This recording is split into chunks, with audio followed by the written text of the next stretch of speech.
सत्संगजी संत लिहितात की शेवटची पाळी एक मनुष्य जन्म, चुकली या वर्म फेरा पडे.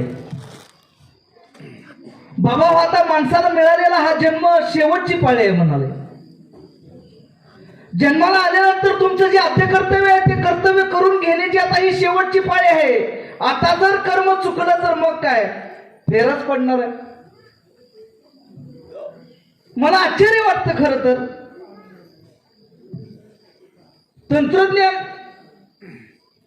ज्या मोबाईलचा शोध कुठल्या देशात लागला असेल, कलर टीव्हीचा शोध कुठे लागला असेल, व्हॉट्सअप कुठं सुरू झाला असेल, पण खेडोपाडी गावोगावी घराघरामध्ये ते पोचलं महाराज.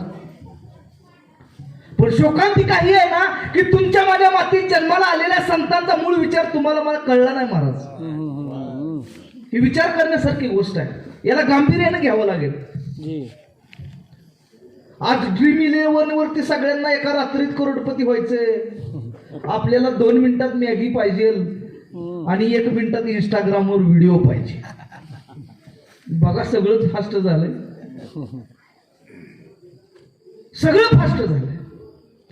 मग अशा वेळी अशा समाजात घडणाऱ्या या वास्तववादी जीवनात तुम्हाला मला साधू संतांच्या संगतीची गरज का, मुळात हाच प्रश्न आहे. तुम्हाला मला सत्संगाची आवश्यकता का आहे, मी सत्संगाला का जावं, कशासाठी जावं, काय गरज आहे. गरज आहे महाराज. आजूबाजूचं जरा चित्र बघा, जरा थोडासा प्रकाश टाका की. शेजारच्या घराला लागलेली आग बघून जर तुम्ही आम्ही जर शांत बसत असाल ना तर सावधान, एक दिवस ती आग सुद्धा माझ्यापर्यंत पोहोचणार आहे याची जाणीव असून द्यावी म्हणून एवढ्या लांब इकडे आलो. प्रेमाने बोला. आणि कुणावर उपकार करायसाठी आलेलो नाही हो, आणि कुणाला काय सांगायचं म्हणून नाही आलो. मी मला सांगायला आलोय, मला जाग करायला आलोय, मला सावरायला आलोय. कारण गरज आज मला सावरण्याची आहे. गुरुने अनंत उपकार केलेत महाराज तुमच्या माझ्यावरती, हे ब्रह्मज्ञान देऊन. नाहीतर कुठं कुठं फिरत असलो ना, कुठं कुठं डोकं टेकवत असतो ना, आणि कुठं कुठं गाडीवरून जाताना असं हात करत बसलो असतो ना, माहित पण नसतं. प्रेमाने बोला.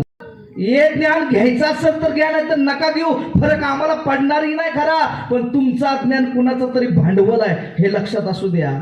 उद्या जाऊन तुमच्यावर राज्य करण्यासाठी तुमचंच अज्ञान वापरलं जाईल. संत जाग करायला आलते हो, संत देव आरती माणसंच होती.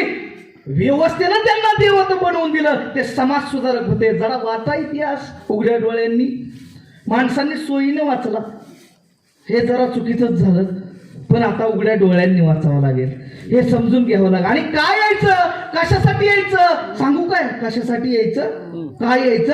अरे चाले हे शरीर कुणाचे सत्य कोण बोलवितो हरविना देखावे ऐकावे एक नारायण तायाचे नाम घेता चुकू नका. आणि खालावलेली माणुसकी बघून आज असं वाटतं समाजाला नैतिक अधिष्ठान प्राप्त करून देण्याचा विचार कोण देईल. साधू संतांशिवाय समाजाला पर्याय नाही महाराज. बेशक तुम्ही बांधचाल बंगला, घेचाल गाडी, मुलाचं लग्नही करून द्याचाल, अरे पण लग्न टिकवायसाठी विचार आणि विवेक लागतो. तो कोण देणार. साधू संतांशिवाय ते शक्य नाही महाराज.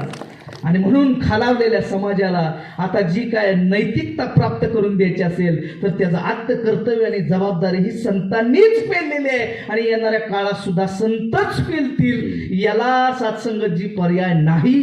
अहो आता किती वाईट वेळ आली ना, लोकांना व्हॉट्सअपवर प्रेम व्यक्त करावं लागतं. व्हॉट्सअपवर सांगावं लागतं की I love you Maugham, I love you dad, बायको माझं तुझ्यावर प्रेम आहे. किती किती वाईट गोष्ट आली ना. का. अहो संवाद हरवत चालला. समोर बसून तुम्ही आम्ही एकमेकांना सांगू शकत नाही का हो. हातात हात घेऊन एक प्रेमाची मिठी मारून चरण दर्शन घेऊन, अरे बापाला आणि आईला कधीतरी सांगा तुमचा मला अभिमान आहे, माझं तुमच्यावर लय प्रेम आहे. असं व्हॉट्सअपवर सांगायची काही गरज नाही. मला अजून आठवतं आमच्या पिढीपर्यंत, आपल्या पिढीपर्यंत माझ्या वडिलांनी कधी आईला असं सांगितलं पण नसल की तुझं माझ्यावर प्रेम आहे, पण नातं टिकलंय ना, नातं आहे ना, ते एकत्र आहेत ना, गुन्ह्या गोविंदन आहेत ना. अहो आज आपल्यावर व्हॉट्सअपवर प्रेम व्यक्त करायची वेळ आली. आणि ही पुढारलेलं स्टेटस रिलेटेड को रिलेटेड गोष्ट नाही बरं का. तर ही खालावलेल्या माणुसकीचं दर्शन आहे. आणि एखाद्याचा व्हॉट्सअपला स्टेटस जरी नाही ठेवला ना तर त्याला वाईट वाटतं. कारण म्हणले माझा व्हॉट्सअपला स्टेटस ठेवला नाही. अरे पण तुझ्यासाठी परमेश्वराच्या समोर बसून मागितलेली प्रार्थना तुला कळली नाही, त्यात माझा दोष काय आहे?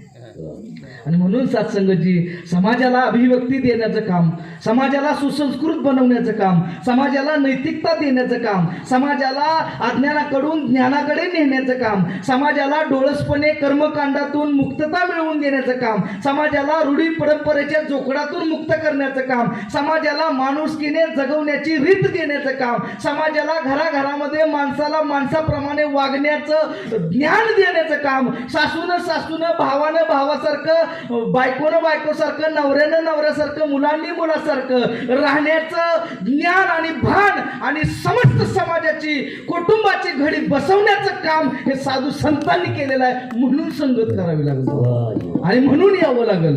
2 मिनिटात एक उदाहरण सांगतो आणि सांगायला काय हरकत आहे, एवढ्या लांब आलो, होऊ दे थोडीशी 2 मिनिटं प्रेमाने बोला. नाहीतर असं बी घरी जाऊन तुम्ही आम्ही मोबाईलच बघत बसणार आहे. प्रेमाने बोला. आता थोडा वेळ इकडं सातशंगाची दुबई मधला एक गलेलट्ट श्रीमंत माणूस आजारी पडला आणि दवाखान्यात ऍडमिट झाला. ऍडमिट झाल्यानंतर रात्रीच्या वेळी त्याला अचानक जाग आली आणि म्हणायला लागला की सिस्टर आय वॉन्ट वॉटर, मला ताण लागली, मला पाणी द्या, मला पाणी पाहिजे म्हणले. सिस्टर पळत आली, म्हणली काय झाले, काय गडबड करायला लागला. तो म्हणायला लागला मला पाणी द्या, मला पाणी द्या. सिस्टर म्हणले की आय एम सॉरी, मी तुम्हाला पाणी देऊ शकत नाही. तो परत विनंती करायला लागला, अहो सिस्टर मला खूप तहान लागली, मला पाणी द्या, मला पाणी द्या. अहो ते म्हणले अहो मी तुम्हाला पाणी देऊ शकत नाही. म्हणजे का देऊ शकत नाही? म्हणाले अहो तुमच्या रिपोर्ट मध्ये तसं लिहिलंय की यांना जर पुढे जगवायचं असेल तर यांना पाणी देऊ नका. तो गयावाया करायला लागला आणि म्हणायला लागला की सिस्टर मला खूप तहान लागली, मला सहनच होत नाही, म्हणले मला थोडं पाणी द्या. सिस्टरला सुद्धा दया आली. सिस्टर म्हणली की मी तुम्हाला पाणी तर देऊ शकत नाही, परंतु फ्रीजमध्ये एक बर्फाचा तुकडा आहे, तो फक्त तुमच्या ओठावरनं फिरवते, बघा तुम्हाला त्यातनं काय बरं वाटलं तर. बरं म्हणला, तसं करा, तेवढं जरी केलं तरी भारी वाटेल. सिस्टरने एक बर्फाचा तुकडा आणला, त्याच्या ओठावरनं फिरवला, त्याला तेवढं सुद्धा बरं वाटायला लागलं. त्याला तिथंही आनंद झाला. दुसरा दिवस उजाडला, परत दुसऱ्या दिवशी आवाज द्यायला लागला, सिस्टर आय वॉन्ट वॉटर, मला पाणी पाहिजे, मला पाणी द्या. अहो म्हणले मला पाणी द्या, हो एक घोट पाणी द्या. सिस्टर म्हणाली अहो आता माझ्या नोकरीचा प्रश्न आहे, म्हणाले काल तुमच्या ओठावर मी फक्त म्हणली तो बर्फाचा तुकडा फिरवला, रिपोर्ट मध्ये तुमच्या डॉक्टरने सांगितलेलं की यांना पाणी कुणी दिलं, पुढे त्यांच्या जाऊन जीवाला धोका आहे. म्हणले सिस्टर अहो मला पाणी द्या. ते म्हणले जमणार नाही. का जमणार नाही? म्हणाले हा माझ्या नोकरीचा प्रश्न आहे. अहो म्हणले तुम्हाला माहित आहे का मी कोण आहे? सिस्टर म्हणले या भागातला सगळ्यात गलेलट्ट श्रीमंत माणूस मी, नोकरीची चिंता काय करता? अहो म्हणाले काल जसं केलं ना फक्त ओठावर बर्फ फिरवा, तेवढं तरी करा. ती म्हणली तेवढं सुद्धा नाही जमणार. का? म्हणली माझ्या नोकरीचा प्रश्न आहे. म्हणले सिस्टर माझी सगळी श्रीमंती, सगळा पैसा, सगळं जे काय वैभव आहे ते मी तुम्हाला देतो, पण एक थेंब पाणी मला पाजा. ती म्हणली अहो जमणार नाही. त्या समोरनं त्या माणसानं फार सुंदर सांगितलं. म्हणाले सिस्टर आज मला कळालंय, म्हणले माझ्या सगळ्या संपत्तीची किंमत एक थेंब पाणी. माझ्या सगळ्या संपत्तीची किंमत एक थेंब पाणी आहे. मग मला ही सगळ्यांना एक प्रश्नच विचारायचा आहे. त्यांना कळलं त्यांच्या सगळ्या संपत्तीची किंमत एक थेंब पाणी आहे. मग तुम्हाला मला धडधाकट असताना घोटानं नाही तर लिटरनं पाणी पाजणाऱ्याचं नाव कधी घेणार आहे आपण? त्याला कधी जाणणार आहे आपण? त्याला कधी समजून घेणार आहे आपण? घ्यावं लागेल नाहीतर घात होईल. शरीराची हत्या करणाऱ्याला आत्महत्या म्हणत नाही, ही शरीराची हत्या आहे. पण ज्ञानेश्वर माऊली म्हणाली खरी आत्महत्या तर ती आहे ज्यानं जन्माला येऊन आत्म्याला परमात्म्याचं दर्शन घडवून नाही दिलं, ती आत्महत्या महाराज. आणि म्हणून आत्महत्येपासून वाचावं, सगळ्यांनी सद्गुरुचरणी यावं आणि जाणून यावं बरं का, पडताळणी करून यावं बरं का. तसंच यायचं नाही आम्ही सांगतोय म्हणून नाही, तर पुराव्यासहित यावं, जाणून घ्यावं, हृदयात साठवावं, साठवलेलं सांभाळावं, सांभाळलेलं जपावं, जपालेलं वाढवावं आणि वाढवलेल्यांनी अशा अनेकांना त्यांच्या कवेत घ्यावं प्रेमाने.